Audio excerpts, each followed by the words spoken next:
मैं ना मुंह खोली, मैं ना कुछ बोली, सैया जाने ना।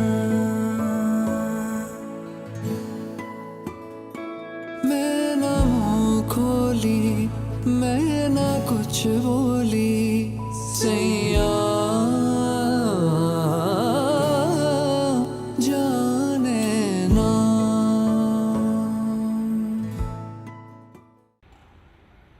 अब मैं बुलाना चाहती हूँ आयशा सादिक को, जिन्होंने पहली पोजीशन हासिल की है और इस कामयाबी पर कॉलेज इंतजामिया ने इन्हें गोल्ड मेडल से नवाजा है।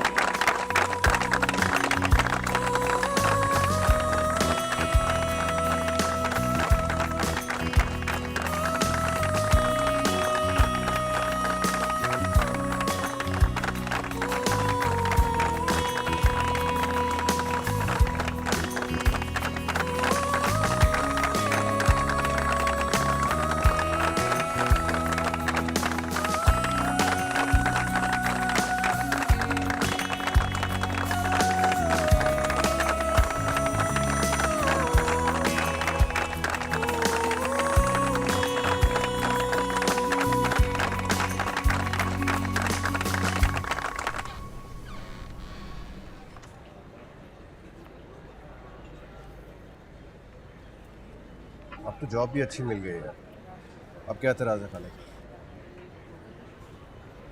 एतराज तो कोई नहीं है अम्मा को, और ना ही वो रिश्ता देने से इनकार कर रही हैं। इनकार नहीं किया है मगर बहाने से टाल देते हैं, कभी अगले हफ्ते, कभी अगले महीने, और कितना टालेंगे? समझने की कोशिश करो तलाल, बेचारी हालात और वक्त के आगे मजबूर हैं, तो सिर्फ टाइम मांग रही हैं कि शायद कोई हल निकल आए। मानो इंतज़ार मसले का हल नहीं होता। अम्मी थक चुकी हैं तुम्हारे घर के चक्कर लगा लगा, अब उनसे तुम्हारे घर का चक्कर लगाने का बोलो तो चिढ़ जाती है। इतना बुरा लग रहा है तो कर लो उनकी मर्जी से शादी, मैं तो नहीं कुछ कह रही। रह लोगी मेरे बगैर? इस तसव्वुर से भी खौफ आता है, ऐसा सोचती हूँ तो बाकायदा दिल बंद होने लगता है। इसीलिए तो कह रहा हूँ कि एक मिनट के लिए अपने घर वालों को भूलकर हमारे बारे में सोचो, हमारे मुस्तकबिल के बारे में सोचो। क्या मैं और मेरी मोहब्बत तुम्हारे लिए इम्पोर्टेंट नहीं है? तुम्हारी मोहब्बत ही तो सबसे इम्पोर्टेंट है मेरे लिए। खाला को मनाओ ना यार। मेरा यकीन करो तलाल, वो हमें जुदा नहीं करना चाहती। देखो बानो, खाला को अब ये बात समझनी पड़ेगी कि तुम उनकी बेटी हो, बेटा नहीं हो कि सारी जिंदगी कमा के खिला। इतनी तल्ख बात तुमने कितनी आसानी से कह दी। बानो यही हकीकत है। तंग आ गया इंतजार से। तुम्हारे लिए तो मैं सारी जिंदगी इंतजार कर सकती हूँ।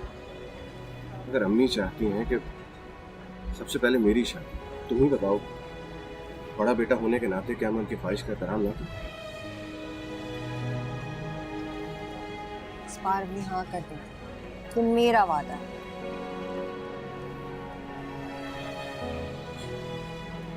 ठीक है।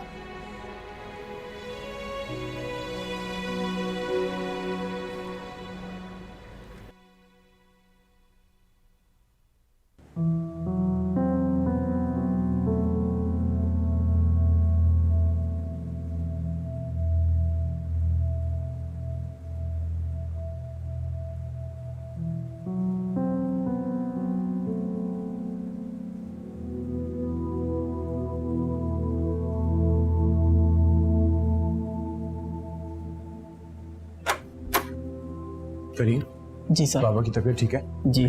खाना खाया था उन्होंने? जी साहब। दवाई दी थी? जी आपके जाते ही दे दी थी। तो मुझे क्यों बुलाया? साहब वो क्या? उनके साथ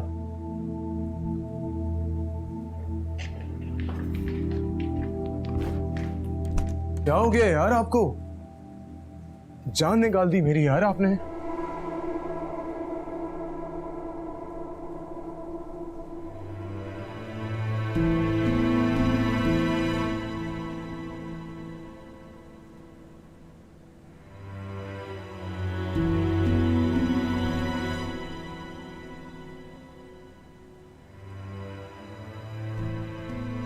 इसीलिए मैंने तुम्हें यहाँ बुलाया।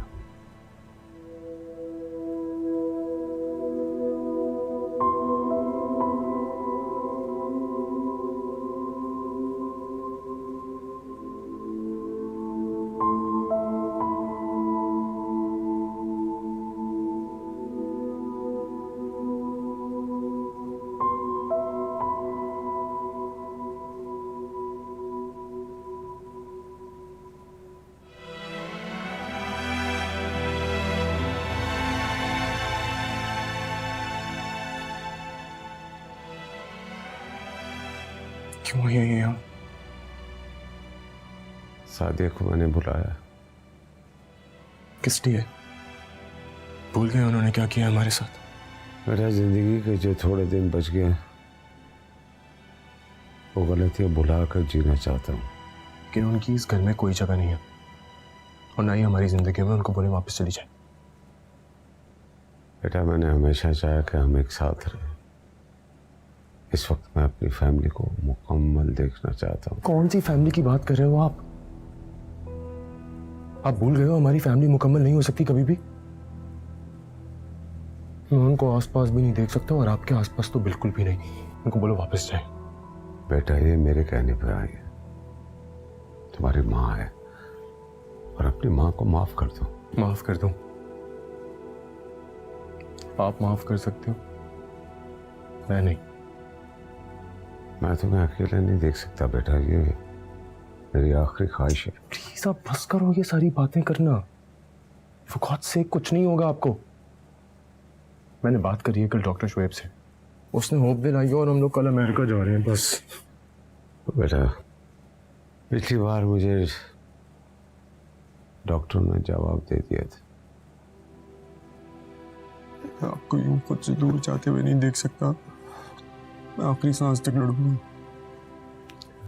B brave my son. तुम्हें बहादुर बनकर इन हालात का मुकाबला कर रहा है और बहादुर इंसान हमेशा माफ कर देता है। अपनी माँ को माफ कर दे।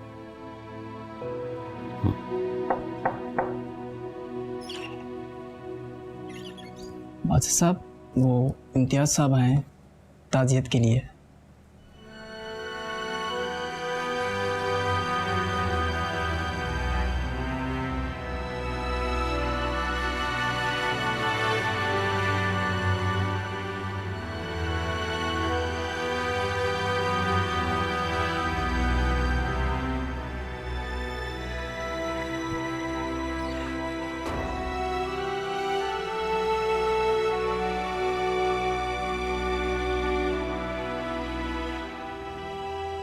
मैं उस वक्त पाकिस्तान में नहीं था जब यह खबर मिली। बहुत दुख हुआ सुनकर। सलमान मुझे भाइयों की तरह अजीज था। वो भी बिल्कुल आपको अपना छोटा भाई समझते थे। इस दोस्ती को रिश्तेदारी में बदलना चाहता था सलमान। पिछली बार जब हम मिले तो बहुत खुश था। सुहा और बासित की शादी के बारे में सोचा था। मैंने उससे कहा कि ये एक अहम फैसला है, बच्चों की रजामंदी भी बहुत ज़रूरी है। तब पता नहीं था कि वो यूं हम सबको छोड़ के चला जाएगा। आखिर अचानक ये सब कैसे हुआ भाभी? मुझे नहीं मालूम इम्तियाज भाई।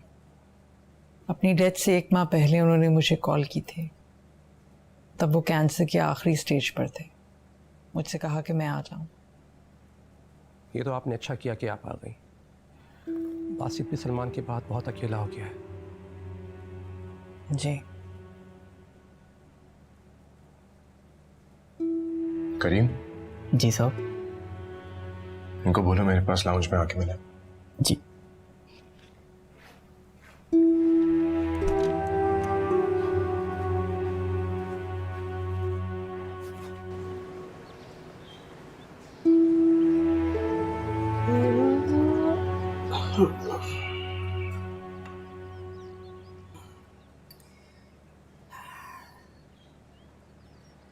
लो भाई बॉबी, अगर तो तुम्हारा ये फॉर्मूला कामयाब हो गया ना तो समझ जाना भोली भाली कस्टमर्स को बेवकूफ बनाना सीख लिया तुमने।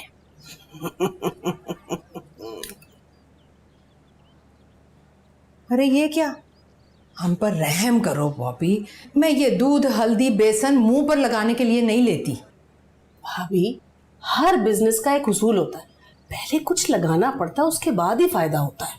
1% का फायदा तो हुआ नहीं। अगर इन घरेलू टोटकों से गोरा चिट्टा होना इतना आसान होता ना तो हर कोई घर बैठे गोरा चिट्टा हो जाता।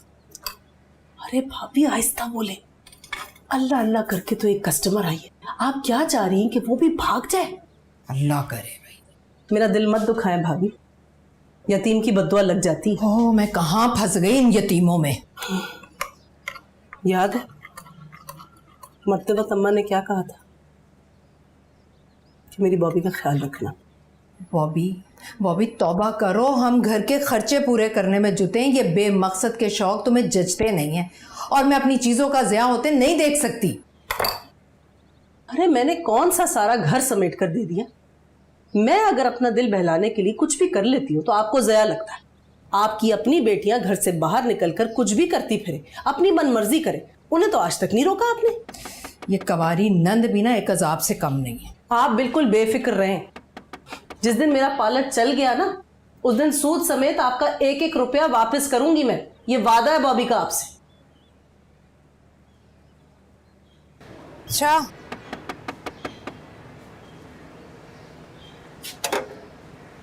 अस्सलाम वालेकुम अम्मा। वालेकुम अस्सलाम। चाचा, शुक्रिया। तनख्वाह मिली? हाँ मिल गई। शुक्र है मेरे मौला। कल बिल की भी आखिरी तारीख है और मालिक मकान भी आएगा। छोड़ दो, चलो तुम।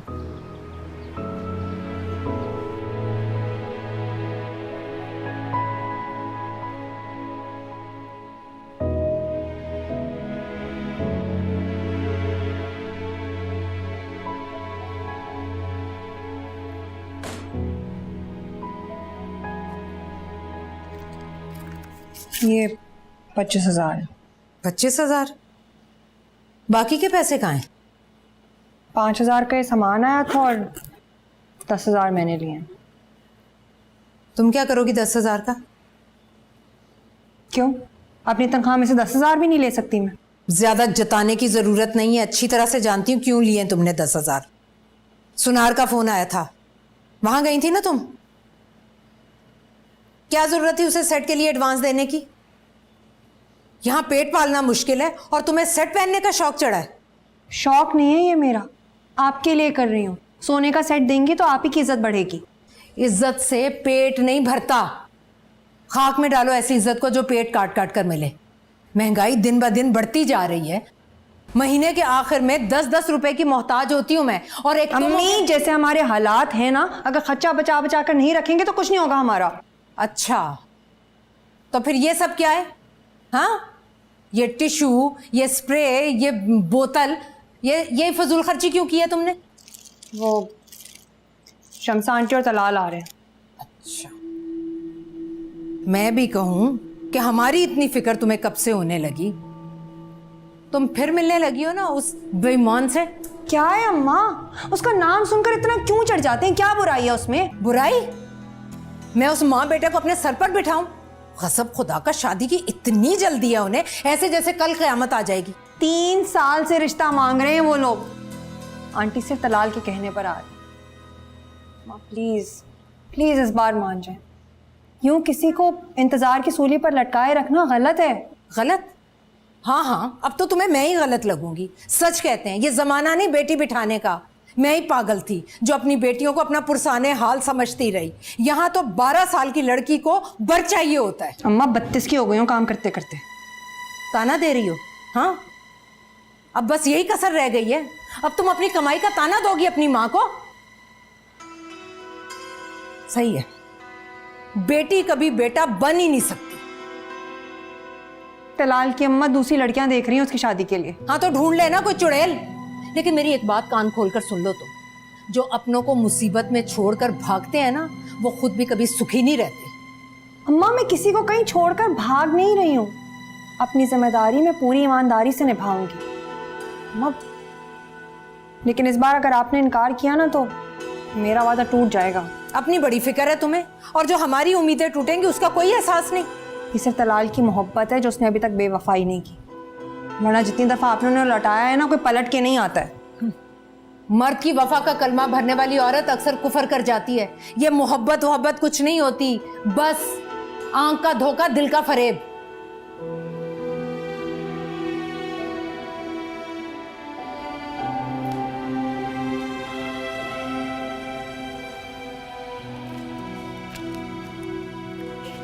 जूते अच्छे, ये कब लिए तुमने?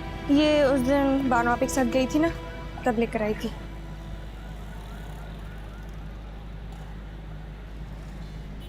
जोया, आंखें मत दिखाओ, किसी से डरती नहीं हूँ मैं। किसी ने देख लिया तो? यूं क्यों देख रही थी उसे? तो देख ले, और अगर मेरे एक बार मुस्कुराने से अगर उसका दिल खुश हो जाता है तो इसमें हर्ज क्या है? आवाज बंद करो, चीख चीख के बोलियो, वो सुन लेगा। वैसे भी 2 मरतबा लोड करवाने से कोई आशिक नहीं बन जाता। इसके पास तुम्हारा नंबर है? हाँ, मैंने दिया, मेरे पास बैलेंस नहीं था। पता है बेचारा हर बार 100 का लोड करवाता है। सीधा देखो। क्या देख रहे हो? लड़कियां नजर आ गई तो तुम्हें लगता है तुम छेड़ सकते हो? उधर देखो। छेड़ नहीं रहा, मैं तो गुजर रहा था यहाँ से, नजर पड़ गई तो यहाँ पे। मेरी बहन का नाम अपने गलीज मुंह से खबरदार निकाला तुमने, समझ आई? मामा कहाँ बोले जा रही हैं? मैं तो आइंदा इस सड़क पे चलते हुए नजर आए ना तो तुम्हारी टांगे तोड़ के तुम्हें खिला दूंगी, समझ आई? उधर देखो, लोड में तुम्हें कराती हूँ, जरा आओ तुम घर। आज बाजार चलें, थोड़ी शॉपिंग हो जाएगी। हमें तुम्हें लेना जाए बाजार, पूछ लेते हैं। अस्सलाम वालेकुम आप। वालेकुम अस्सलाम। आज बहुत देर कर दी तुम लोगों ने। मैं तो कॉलेज में थी, इन्होंने देर कर दी आने में। अम्मी वो आज रिजल्ट अनाउंस हुआ है ना, तो मैंने टॉप किया, गोल्ड मेडल मिला है। अरे वाह, सोने का है? बहुत मुबारक हो आयशा। यार मुबारक बाबा। आपको पता है जब आज उन्होंने मेरा नाम अनाउंस किया ना तो पूरा हॉल तालियां बजा रहा था, इतना शोर था अम्मी। शुक्र है कॉलेज ने कुछ तो दिया भाई, वरना तो इतने सालों से तुम्हारी फीसें भर भर के मैं थक गई थी। अम्मी अब फीसें नहीं देनी पड़ेंगी, जो लोग टॉप करते हैं ना उनको कॉलेज स्कॉलरशिप ऑफर करता है, तो अब मास्टर्स मेरा पूरा स्कॉलरशिप पे होगा। कोई जरूरत नहीं मास्टर्स करने की, बस जो कर लिया वो काफी है। क्या हुआ है? होना क्या है, अब जिम्मेदारियां संभालने की तुम्हारी बारी है। जब बड़े अपनी जिम्मेदारियों से हाथ उठा लेना तो छोटों को उनकी जगह ले लेनी चाहिए। क्या मतलब? तुम चुप रहो, आयशा से बात कर रही हूँ मैं। अम्मी मैंने मास्टर्स करना है, मुझे स्कॉलरशिप मिली है, मैंने बहुत मेहनत की है इसके लिए। अपने लिए तो सब मेहनत करते हैं, लेकिन घर के लिए कौन सोच रहा है? बानो को ससुराल जाने की जल्दी है, तुम्हें पढ़ाई की, और जोया तो वैसे ही किसी काम की नहीं है। घर के बारे में कौन सोचेगा भाई? आज घर में कुछ हुआ है क्या? पता नहीं।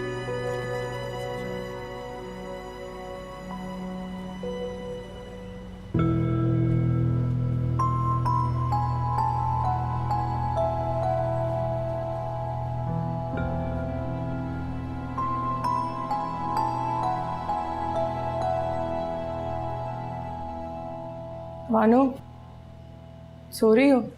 अम्मा के होते हुए कोई सुकून से सो सकता है यहाँ? क्या हो गया है? नीचे वो इतना गुस्सा कर रही है, इधर तुम नाराज लेटी हो, क्या हुआ? आयशा, आयशा तुम ही उन्हें समझाओ ना। तलाल के घर वालों का ख्याल ना सही, मेरी मोहब्बत का सोचकर ही हाँ कर दें। क्या कुछ कहा है तलाल भाई ने? अपनी माँ को लेकर आना चाहता है। उसे वजाहतें देते हुए जो शर्मिंदगी मुझे सहनी पड़ती है उसका किसी को एहसास नहीं। उसका नाम सुनते ही अम्मा का ऐसा पारा चढ़ जाता है, पता नहीं क्या मसला है। तुम फिक्र मत करो, मैं करती हूँ उनसे बात। उन्हें डर है कि मैं हाथ खींच लूंगी, खुद गर्ज हूं मैं उन्हें कह भी रही हूँ कि शादी के बाद घर का खर्चा उठाऊंगी, लेकिन नहीं, मेरा तो एतबार ही नहीं। इससे मेरी नौकरी लग जाएगी ना, फिर सब कुछ ठीक हो जाएगा। कुछ ठीक नहीं होगा ऐसे। अगर अम्मा ऐसे इनकार करती रही और तंग आकर तलाल ने किसी और से शादी कर ली तो मैं तो। ऐसा कुछ भी नहीं होगा, नहीं करेगा वो। हमारी अम्मा ना दुनिया की वाहिद माँ है जो अपनी बेटियों को रुखसत ही नहीं करना चाहती। ऐसे तो मत बोलो ना, सुन लेंगी, दुखी होंगी, फिर गुस्सा करेंगी। और सुनना पड़ेगा उन्हें सच। ये हम नहीं, इस घर के हालात जानने वाला हर शख्स कह रहा है। अब्बा की मौत के बाद से हमने दुख देखे हैं, इतनी महरूमियां झेली हैं, हर दुख सुख में उनके साथ खड़े हुए हैं। किस लिए? कि अपनी खुशियां कुर्बान कर दे। आज मैं हूं, कल तुम होगी। हम तीनों में से किसी ना किसी को तो बेटा बन के रहना है ना इस घर में। बेटा बनो या बेटी, अम्मा का दिमाग कारोबारी है, जहां फायदा नजर आए सौदा कर देंगी। अच्छा तुम फिक्र मत करो, मैं तुम्हें और तलाल भाई को अलग नहीं होने दूंगी, होगी तुम्हारी शादी।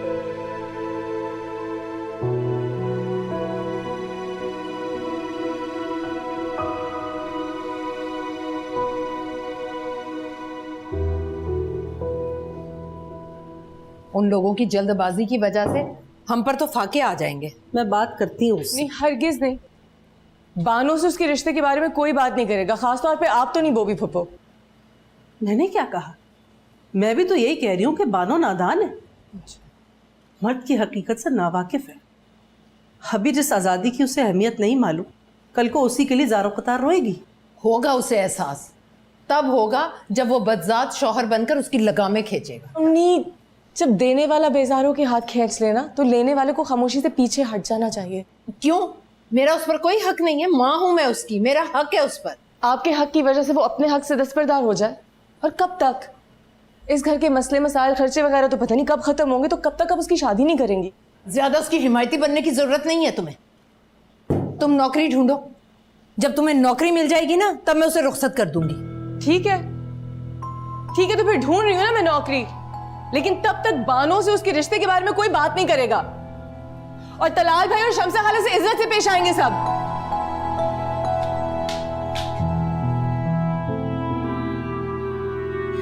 तो ये शर्त रखी है अम्मा ने? कभी ना कभी तो नौकरी करनी है ना। नहीं आयशा, मैं तुम्हें ऐसा नहीं करने दूंगी। सबसे पहले अपनी पढ़ाई मुकम्मल करोगे। होगी मेरी पढ़ाई मुकम्मल, डिग्री तो आ गई है ना, और वैसे भी फिलहाल इस सूरत हाल से निकलने के लिए कुछ ना कुछ मुझे करना पड़ेगा। आयशा तो फिक्र मत करो ना, मैं संभाल लूंगी। बानो, मुझे तुमसे बात करनी है। बोले।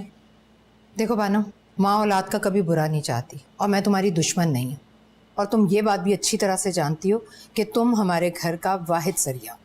अभी मैं आपसे नीचे बात करके आई हूँ मम्मी, फिर आपने वही बात लेके शुरू। तुम चुप रहो, मैं बात कर रही हूँ ना।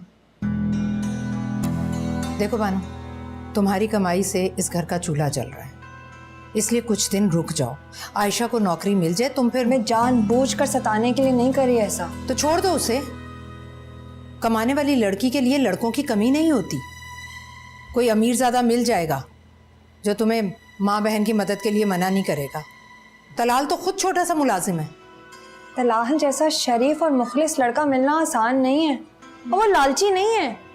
मम्मी, अगर तलाल लालची होता तो हमारे घर के हालात जानते हुए भी बानो से शादी ना करना चाहता। हाँ, और मेरी तनख्वाह है ना, जहाँ भी दूँ उससे कोई गर्ज नहीं है। ये सब शादी से पहले की बातें। अम्मा, बानो ने जितना करना था ना इसने कर लिया है, अब इसकी जिम्मेदारियां मैं उठाऊंगी, और जैसे ही मेरी नौकरी लगेगी घर का खर्चा मेरी तनख्वाह से निकल आएगा। अभी तुम नौकरी ढूंढो, और वैसे भी ये शादी ब्याह ऐसे नहीं हो जाते, उसके लिए भी पैसों का बंदोबस्त करना पड़े। उसकी टेंशन ना लें आप। अम्मी, हम सब मिलके कर लेंगे, खुदा का वास्ता।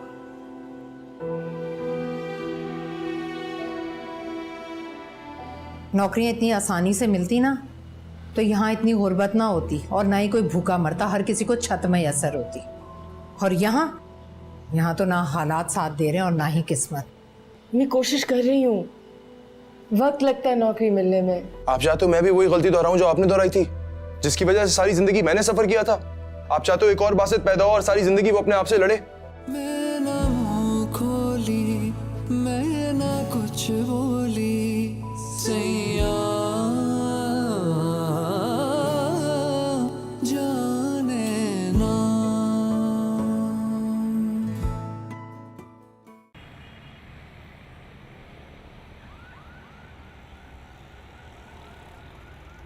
आयशा सादिक, सिंपल ग्रेजुएशन की हुई है आपने, और कोई जॉब का एक्सपीरियंस भी नहीं है। कंप्यूटर पे काम कर सकती हैं आप? जी कर सकती हूँ, MS word, excel, computer programming सब आता है मुझे। ठीक है, हम आपको कॉल करेंगे।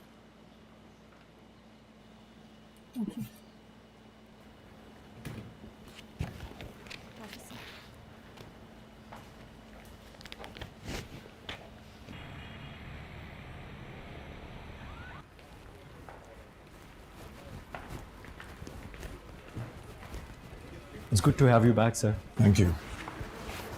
मेरी 15 मिनट में शेंडेस फैब्रिक के साथ मीटिंग। सर क्या हम उनके साथ ये डील कर रहे हैं? ऑफ कोर्स कर रहे हैं, सारा पेपर वर्क रेडी है हमारा। सर उनकी पेमेंट रहती है, उनको तो फ़ोन भी आ रहे हैं। उनको अभी तक पेमेंट नहीं गई? नहीं सर। लेकिन क्यों?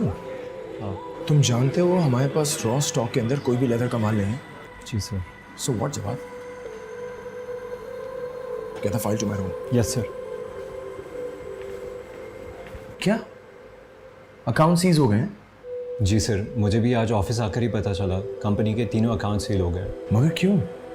सर मैंने बैंक कॉल किया था, उनका कहना था अपने वकील से बात करें।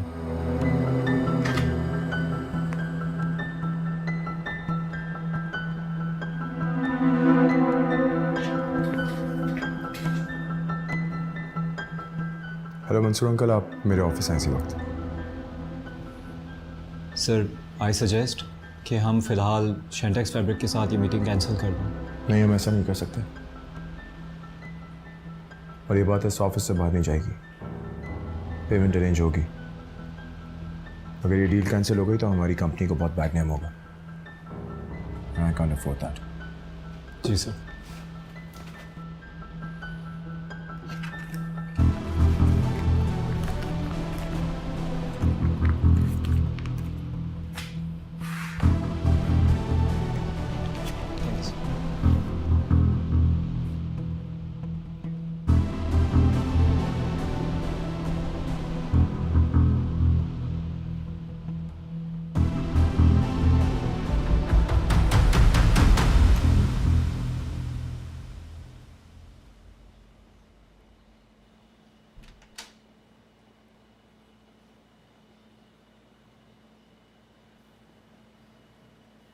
जी कहें, कैसे आना हुआ? अस्सलाम वालेकुम। वो आपने इश्तिहार दिया था अखबार में, जॉब का, रिसेप्शनिस्ट की जॉब। अच्छा अच्छा जी, बैठें।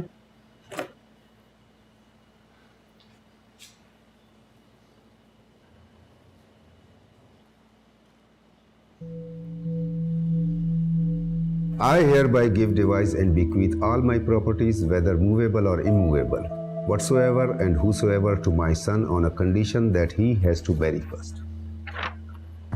तुम्हारे बाप की वसीयत के मुताबिक ये सब जायदाद मिल्कियत शादी के बाद तुम्हारी हो जाएगी, लेकिन उससे पहले ये फैक्ट्री, कंपनी और दीगर मामलात में तुम खुद से कोई डिसीजन नहीं ले सकते।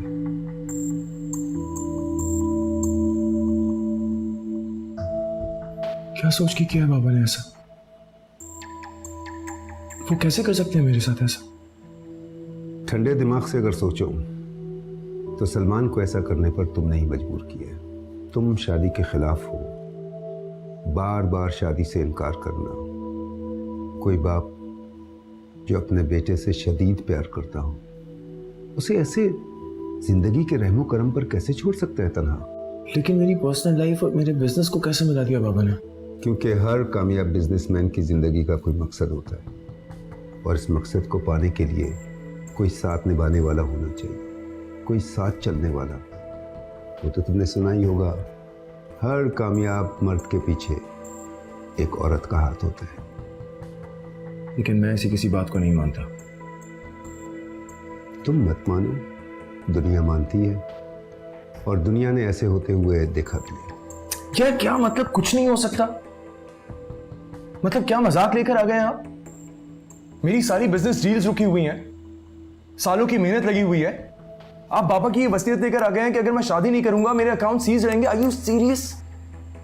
मैं कुछ नहीं कर सकता बासित। ये सलमान की मिल्कियत है और तुम्हें इसका मालिक कैसे बनना है ये उसका फैसला है।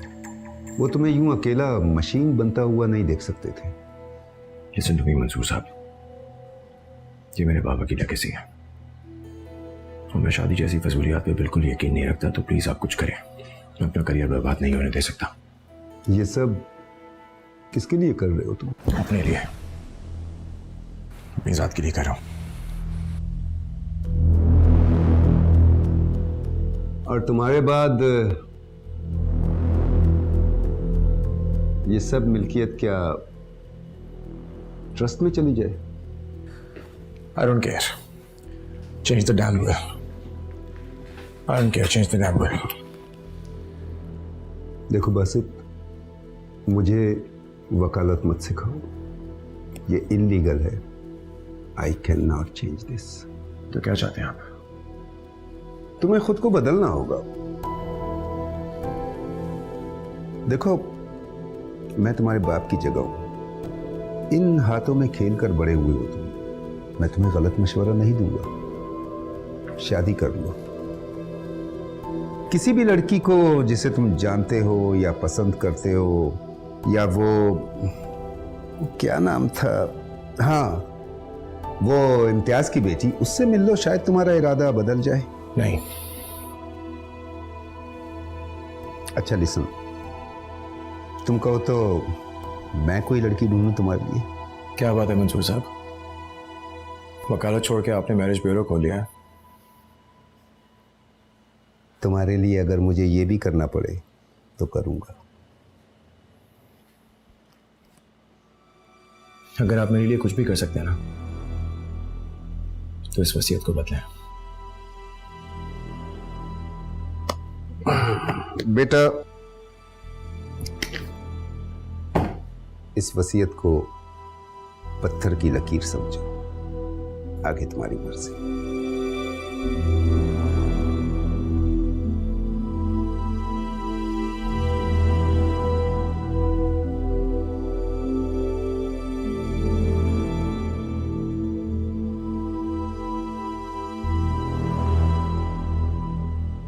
आप है नहीं रिसेप्शनिस्ट। I like it. जल्दी तो नहीं है जाने की? चलो पैसों की बात करते हैं। कितने पैसे चाहिए? सर मेरी कोई सैलरी की तो डिमांड नहीं है अभी।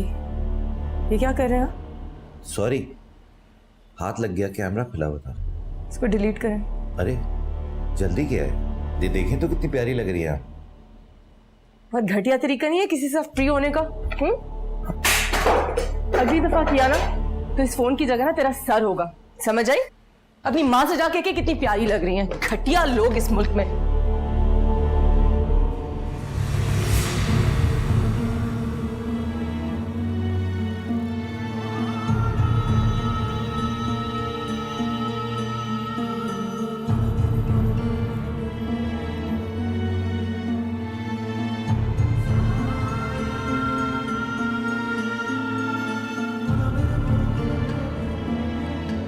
आप है नहीं रिसेप्शनिस्ट। सिंपल ग्रेजुएशन की भी आपने। जल्दी क्या है, ये देखें तो कितनी प्यारी लग रही है आप। और कोई जॉब का एक्सपीरियंस भी नहीं है।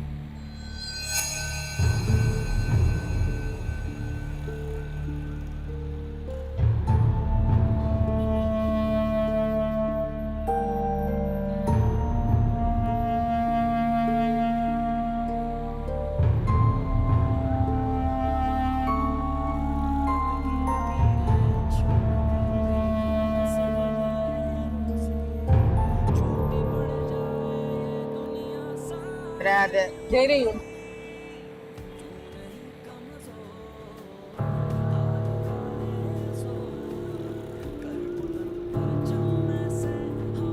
मेरा वॉलेट नहीं मिल रहा है।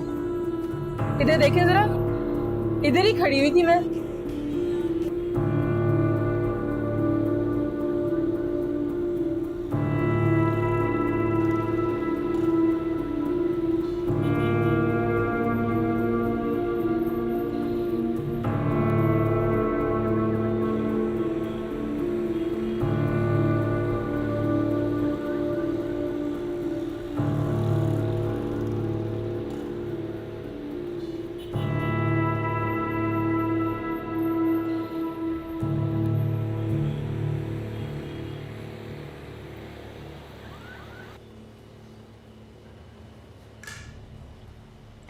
ये शामी कबाब भी तल लेना। जी अम्मी।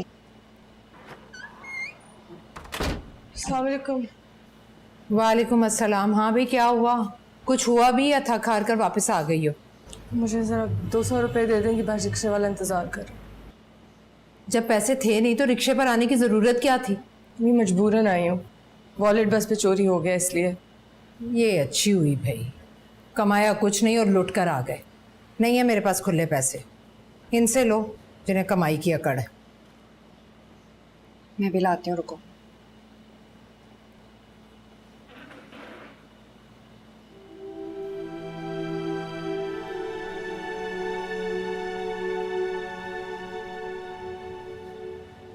एक जगह बात की है, वो कॉल करने का कह रहा है। झूठे आसरों से काम चलाओ जब तक काम बने। नौकरियां इतनी आसानी से मिलती ना तो यहाँ इतनी गुर्बत ना होती और ना ही कोई भूखा मरता, हर किसी को छत में असर होती। और यहाँ तो ना हालात साथ दे रहे हैं और ना ही किस्मत। मुसीबत दर मुसीबत। मैं कोशिश कर रही हूँ, वक्त लगता है नौकरी मिलने में। फिलहाल आप दुआएं दें, ताने नहीं। देख लेंगे क्या होता है। तुम जल्दी कपड़े बदल कर आओ, काम बहुत है। मेहमान आएंगे, खा पी कर चले जाएंगे। इतनी महंगाई में खर्चे तो हमारे होंगे ना।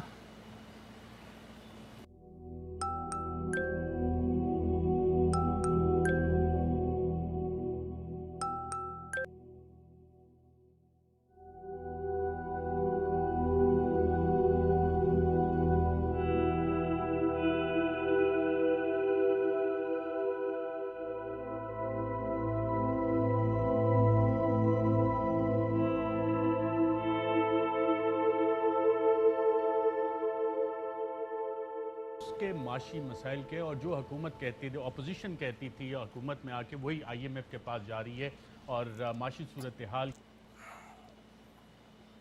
हाँ, तुम सोहा से मिलने नहीं गए? बिल्कुल याद नहीं रहा। वो जो टैलेंट डिज़ाइनर आया था ना, आज उससे मुलाकात हुई है। बताऊंगा आपको मीटिंग के बारे में। बागी साहब, उनका जो FIA का मुकदमा लाहौर। ऑफिस से सुबह जाना था। वो HR वाला जुबैर है, उसकी आज फैक्ट्री में किसी से मुंहमारी हो गई। मैं वहाँ गया, सब कुछ सॉर्ट आउट किया। का ये केस है, आमदन से ज़ायद असासाजात का केस, और इसकी जो आज। बेटा मैं जानता हूँ तुम जानबूझकर फैक्ट्री चले गए थे कि तुम सोहा से मिलना नहीं चाहते। मैंने फैक्ट्री फ़ोन किया था और उन्होंने बताया कि वहाँ सब कुछ ठीक है। सोहा रेस्टोरेंट में तुम्हारा इंतज़ार करती रही। वो तो इम्तियाज़ साहब ने मुझे बताया कि तुम नहीं गए हो तो मुझे बहुत शर्मिंदगी हुई। इसमें मेरा कोई कसूर नहीं है, आपका ही कसूर है। मुझे नहीं मिलना आपकी किसी दोस्त की बेटी से। ये सब कुछ आपने सेटअप किया था। ठीक है, मुझे उस लड़की का नाम बता दो जो तुम्हें पसंद। Of not again यार, डैड कम ऑन यार। क्या यार, मैं पहले बता चुका हूँ, नहीं है मुझे शादी में कोई इंटरेस्ट। लेकिन तुम्हारी शादी कराने में मुझे बहुत इंटरेस्ट है। यार आपको क्या हो गया है? आप क्यों एक ही बात के पीछे पड़ गए हो? जब से बीमार हुए बीन लेके घूम रहे हो, शादी कर लो शादी कर लो। देखो बासित बेटा, मैं चाहता हूँ कि मैं अपनी जिंदगी में ही तुम्हें खुश देखूं। उस दिन मैं मंसूर के घर गया था, उसका पोता उसकी गोद में आके बैठ गया, वो उससे खेलते रहे। उसको देखकर मुझे भी एहसास हुआ कि काश मेरा भी पोता मेरी गोद में आके खेले। अरे यार क्या चाहते हो यार आप? शादी कर लो। आप चाहते हो मैं भी वही गलती दोहराऊं जो आपने दोहराई थी, जिसकी वजह से सारी जिंदगी मैंने सफर किया था? आप चाहते हो एक और बासित पैदा हो और सारी जिंदगी वो अपने आप से लड़े? एक और औरत मुझे किसी और मर्द के लिए छोड़ के चली जाए और सारी जिंदगी मेरा बेटा वो तकलीफ उठाए जो मैंने सही है? देखो बेटा, तुम अच्छी तरह जानते हो वो हम दोनों का फैसला था। यार प्लीज प्लीज उसकी बेवफाइयों पे पर्दा डालना बंद करो। देखो, इस रिश्ते की सबसे मजबूत निशानी तुम थे और मैं उसका एहसानमंद हूं कि उसने तुम्हें मुझसे नहीं छीना। जिसको आप एहसान कह रहे हो वो खुद गर्जी थी, अपनी जिम्मेदारी से जान छुड़ा के भागी है वो। देखो उसने जो किया, लेकिन तुम्हें तो मुझे दे दिया ना। मेरे पास तुम हो, तुम्हारे पास कौन होगा? मैं मर जाऊंगा ना तो तुम सिर्फ बासित रह जाओ। प्लीज यार ऐसी बातें मत करो यार, कुछ नहीं होगा आपको।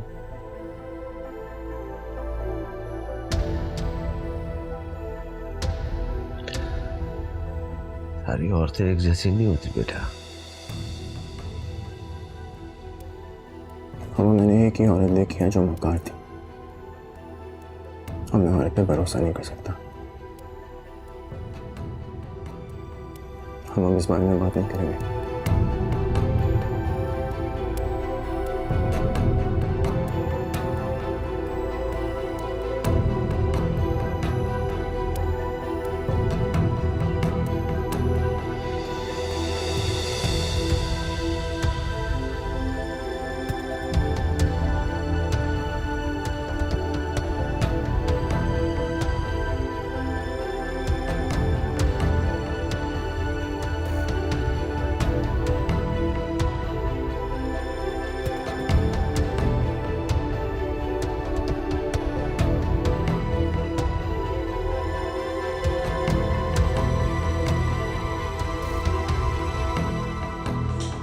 मैं ना मुंह खोली, मैं ना कुछ बोली, सैया